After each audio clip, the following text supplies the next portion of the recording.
Assalamualaikum warahmatullahi wabarakatuh. Semangat pagi rekan-rekan mahasiswa. Bagaimana kabarnya? Semoga kalian semua selalu sehat ya. Amin.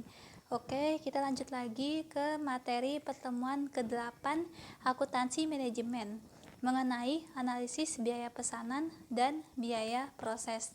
Tujuannya setelah mempelajari ini dapat memahami analisis konsep biaya pesanan dan biaya proses. Kemudian dapat memahami perhitungan dan pembukuan akuntansi untuk mencatat biaya pesanan dan biaya proses, serta dapat menganalisis kasus yang berhubungan dengan akuntansi biaya pesanan dan biaya proses yang dapat digunakan dalam pengambilan keputusan. Biaya pesanan yaitu biaya produksi yang diakumulasikan berdasarkan produk sesuai pesanan kerja. Dalam perusahaan yang beroperasional berdasarkan pesanan, maka pengumpulan biaya per pekerjaan menyediakan informasi penting bagi pihak manajemen. Kemudian sistem perhitungan biaya pesanan, yaitu sistem atau metode pengakumulasian atau pengumpulan biaya produksi untuk menentukan harga pokok produk pada perusahaan yang menghasilkan produk atas dasar pesanan. Tujuan penggunaan sistem perhitungan biaya pesanan yaitu untuk menentukan harga pokok produk dari setiap pesanan dalam harga pokok produk secara keseluruhan setiap pesanan dan persatuan. Kemudian karakteristik biaya pesanan, yaitu yang pertama, sifat proses produksi yang dilakukan terputus-putus dan berdasarkan pada pesanan yang diterima. Yang kedua, spesifikasi dan bentuk produk berdasarkan pada pemesanan. Yang ketiga, pencatatan biaya produksi setiap pesanan dilakukan pada kartu biaya pesanan secara terinci untuk setiap jenis pesanan. Yang keempat, jumlah biaya produksi untuk setiap elemen biaya dikalkulasi setelah pesanan selesai. Yang kelima, biaya per unit dihitung dengan membagi jumlah biaya produksi yang terdiri dari bahan baku langsung, tenaga kerja langsung, dan biaya overhead yang dibebankan dengan jumlah unit yang dipesan. Yang keenam, akumulasi biaya menggunakan biaya normal. Yang ketujuh, produk yang telah selesai dapat disimpan pada gudang dan langsung diserahkan pada pemesan. Dalam penentuan biaya, berdasarkan pesanan ini dapat ditinjau dari 3 elemen biaya pesanan yang saling berhubungan. Yang pertama, akuntansi bahan baku.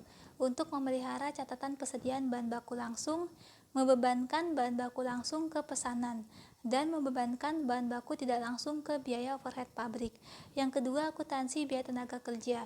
Untuk memelihara akun yang berhubungan dengan beban gaji dan membebankan biaya tenaga kerja langsung ke pesanan, dan membebankan biaya tenaga kerja tidak langsung ke biaya overhead pabrik. Yang ketiga, akuntansi biaya overhead pabrik. Untuk mengakumulasi biaya overhead pabrik, memelihara catatan terinci dari overhead yang telah dikeluarkan dan membebankan sebagian dari biaya overhead ke setiap pesanan. Kemudian manfaat perhitungan biaya pesanan.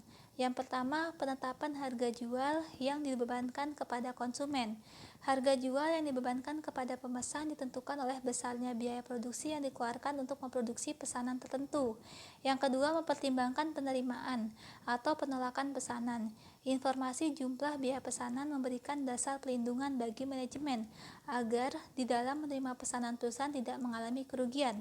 Yang ketiga, mengawasi dan mengendalikan realisasi biaya produksi, yaitu informasi taksiran biaya produksi pesanan tertentu dapat digunakan sebagai salah satu dasar untuk menetapkan harga jual yang dibebankan kepada pemesan. Kemudian, terdapat beberapa dokumen yang berhubungan dengan biaya pesanan untuk menelusuri biaya pesanan tersebut. Yang pertama, kartu biaya pesanan sebagai dokumen dasar dalam perhitungan biaya pesanan dengan mengakumulasi biaya untuk setiap pesanan. Jumlah kartu biaya pesanan dibuat sesuai dengan pesanan yang telah dikerjakan. Kartu biaya pesanan harus dibuat nomor urut untuk meningkatkan pengendalian dokumen. Yang kedua, kartu permintaan bahan baku sebagai dokumen dalam perhitungan biaya bahan baku untuk setiap pesanan agar bahan baku yang digunakan tepat secara kuantitas dan berkualitas. Yang ketiga, kartu tenaga kerja sebagai dokumen dalam perhitungan biaya tenaga kerja untuk mengolah produksi produk sesuai pesanan konsumen. Selanjutnya, biaya proses, yaitu biaya satu unit produk identik dengan biaya produk lainnya atau biaya produksi berdasarkan produk massal. Perusahaan dengan proses mengakumulasi biaya produksi berdasarkan proses atau departemen untuk periode waktu tertentu. Selanjutnya, karakteristik biaya pesanan dan biaya proses. Biaya pesanan yaitu produknya bersifat bervariasi, sedangkan biaya proses produknya bersifat homogen. Kemudian di biaya pesanan yaitu biaya diakumulasi berdasarkan pesanan kerja, sedangkan biaya proses diakumulasi berdasarkan proses atau departemen. Selanjutnya, biaya pesanan per unit dihitung melalui pembagian jumlah biaya pekerjaan dengan unit yang diproduksi untuk pekerjaan tersebut. Sedangkan biaya proses per unit dihitung melalui pembagian biaya proses satu periode dengan unit yang diproduksi selama periode tersebut. Selanjutnya untuk jurnal, ini nanti akan lebih mudah memahami kita sekalian membahas contoh soalnya. Di sini ada contoh soal, ada beberapa jurnal, ada beberapa transaksi, yaitu kita disuruh membuat jurnal dan buatlah estimasi barang dalam proses dan job order cost sheet. Jadi, yang pertama, transaksi pertama. Di sini ada pimpinan PT Asra membuat anggaran untuk tahun 2019.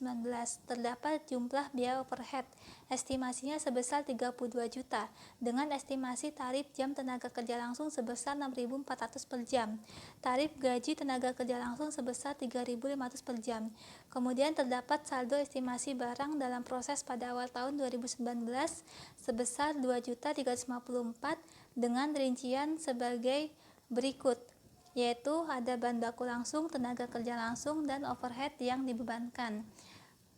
Maka hasilnya jumlah barang dalam proses awal tahun. Transaksi yang pertama, dibeli secara tunai bahan baku sebesar 5 juta rupiah, yaitu 1.200.000 digunakan untuk bahan baku tidak langsung. Maka jurnal pembelian bahan baku secara tunai, yaitu bahan baku bertambah di debit dan kas berkurang di kredit, yaitu sebesar 5 juta rupiah. Kemudian transaksi yang kedua, diminta bahan baku untuk job 102 sebesar 400.000, job 103 sebesar 600.000, job 105 sebesar 300.000, dan bahan baku tidak langsung sebesar 260.000. Maka jurnalnya, barang dalam proses job 102 500.000, barang dalam proses job 103 di debit 600.000, barang dalam proses job 105 di debit 300.000, pengendali overhead manufaktur 260.000, maka bahan baku berkurang di kredit sebesar 1.660.000.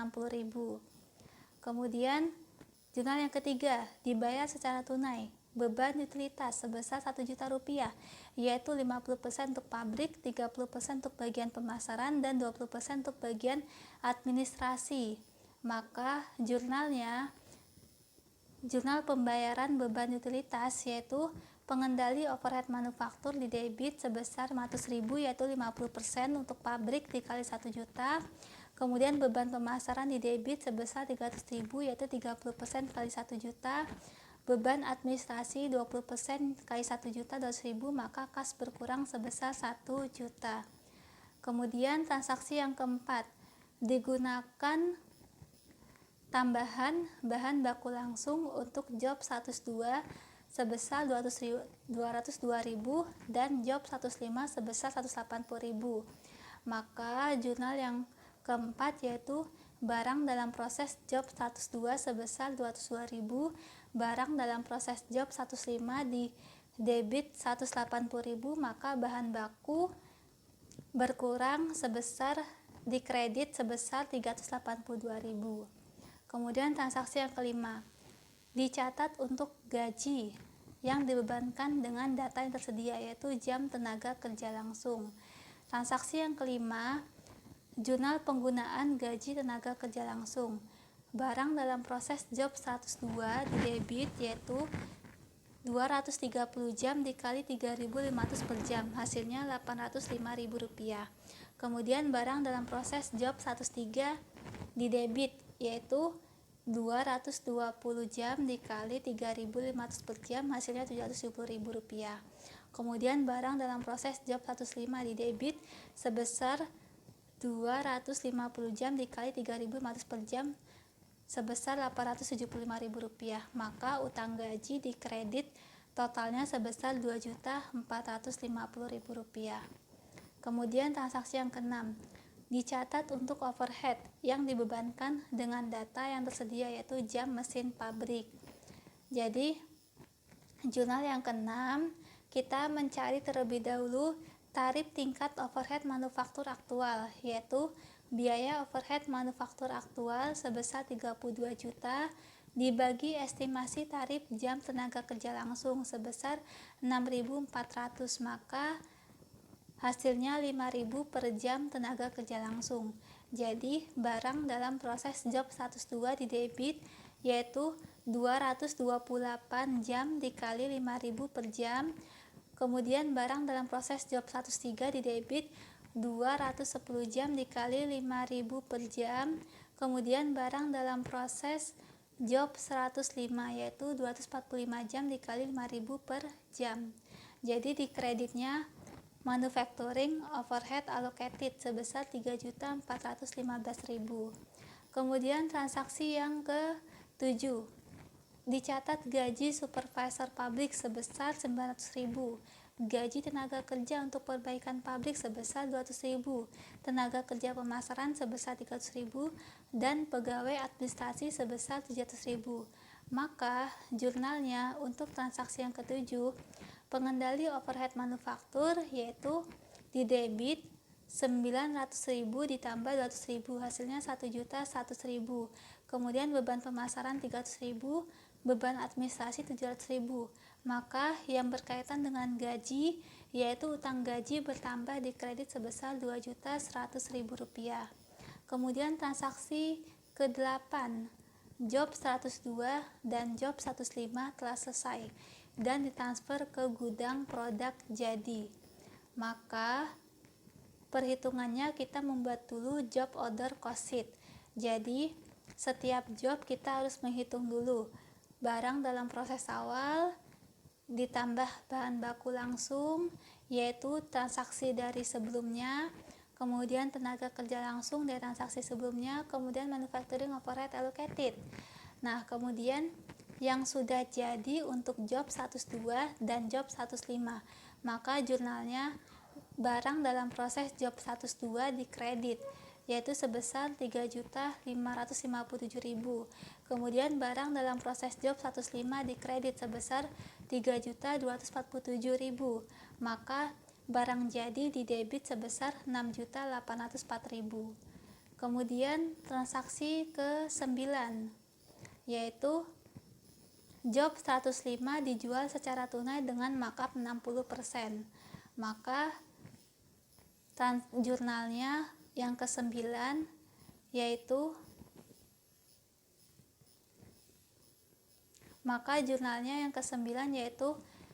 kas bertambah di debit dan penjualan bertambah di kredit, yaitu dari transaksi job 105 yang sudah jadi 3.247 dikali 160% karena di markup.